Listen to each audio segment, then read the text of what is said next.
showing up for yourself unapologetically as well as Mm, others. You do that. Talk to me about that realization that you could take what you learned from these very difficult experiences and not only do it in a way that was honoring and healthy to you and your kids, but also be a resource to other people as they mm. process and walk through their grief.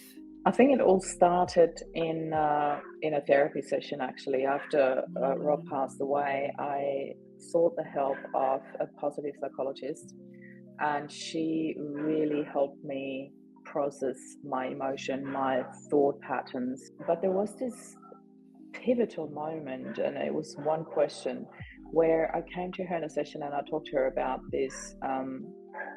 The expectations of society, how Mm. heavy that weighed on me. And she looked at me and smiled and she said, so what does grief mean to you, Marie?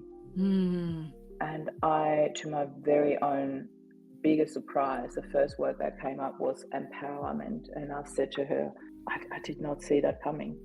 I did not expect that Mm. word to pop up. That's the first word that popped up in my head. And I just don't know really what to do with that. But it made sense because of the primal force that grief brings with it. There Mm. is so much power, and everyone who has not experienced the primal screaming that can come out of something like that, please consider yourself very lucky because it Mm. is piercing through your heart.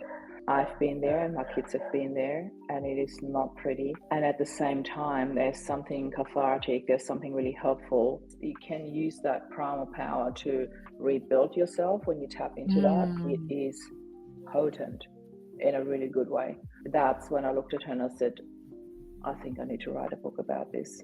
And she Mm. said, I think you should.